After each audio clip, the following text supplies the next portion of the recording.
Good morning, students. Today I will start one new chapter from your geography book, lesson number 14, non-conventional sources of energy. Non-conventional sources of energy are those which have been developed in the recent past as an alternative to the conventional sources of energy. In my previous chapter, I explained you about the conventional sources of energy. So you all know about it. Now these include the solar energy, wind energy, tidal energy, geothermal energy, nuclear energy and biogas. They are renewable and therefore inexhaustible, non-polluting and less expensive and easy to maintain. These sources of energy are considered as the energy resources of the future. Considering their benefits, many countries of the world, including India, have started producing these sources of energy on the large scale. Besides, continuous research is being done for development of the technology in this field to reduce the cost of the production and to make them more cost effective. So in short, I think it is clear to all of you what is the difference between the conventional and the non-conventional sources of energy. Conventional sources of energies are those energies which can't be reproduced, okay, and if it will be produced, it will take a long period of time. But non-conventional sources of energy, they can be produced, okay. So first let me explain you about the solar energy. Sun is the ultimate source of energy.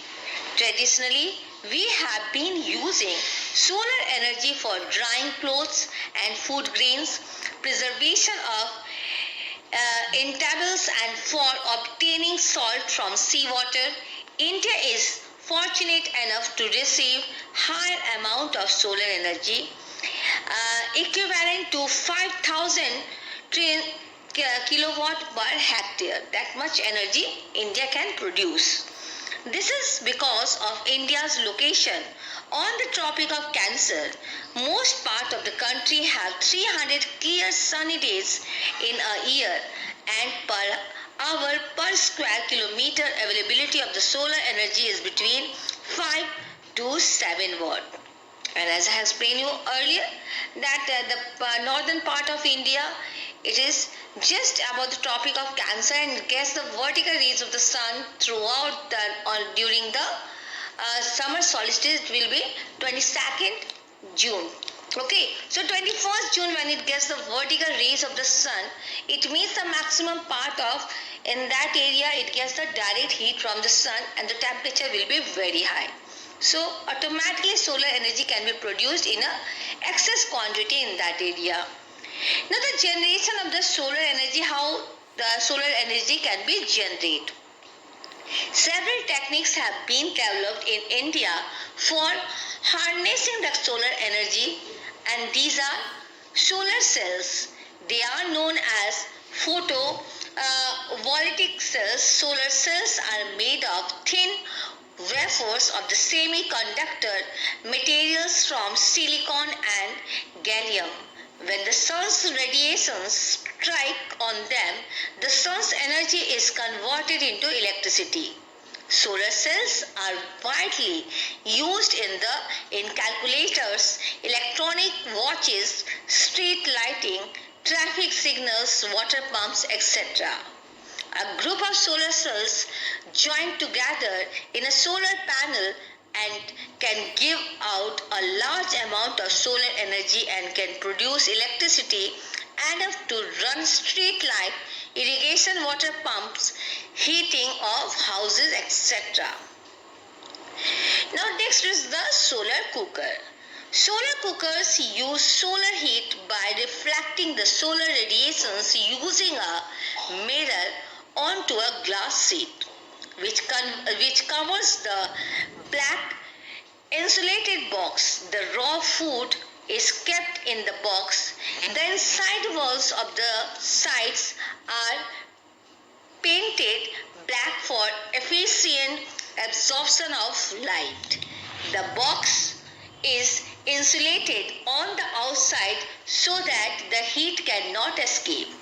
The heater inside of the box emits infrared radiations to which the glass window is opaque.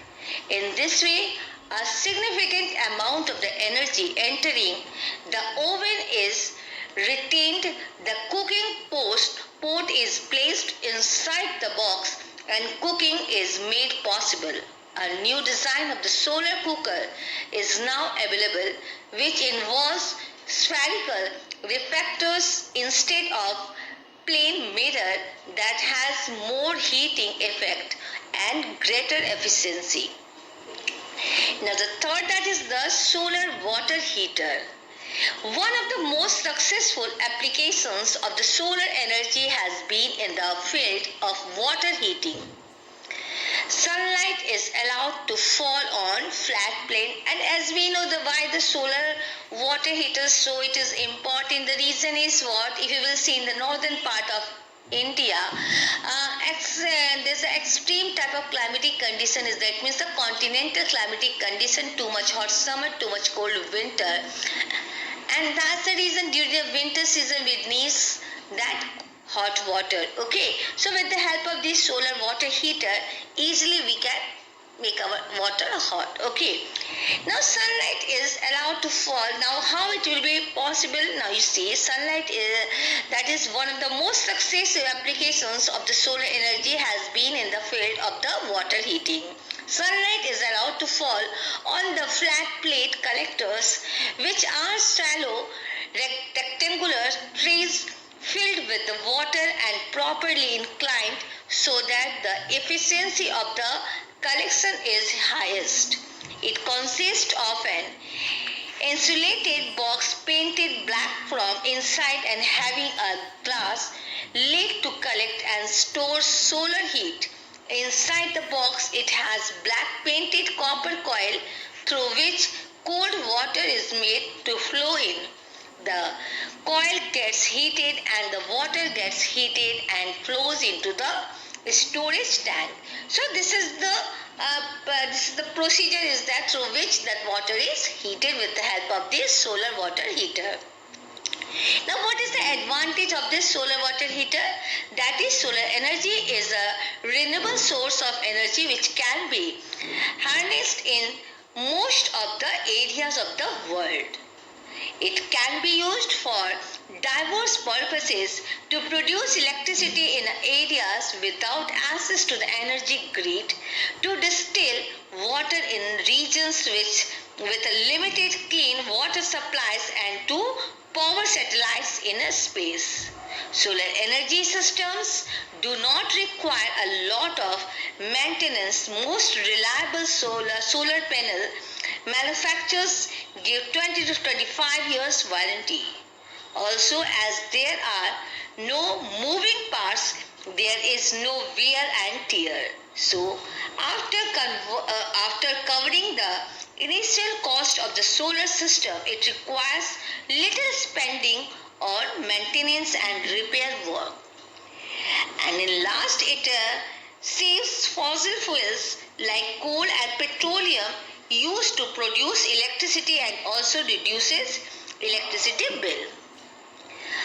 So up to this, tomorrow I will explain you wind energy and the geothermal energy on that. Thank you. God bless you all.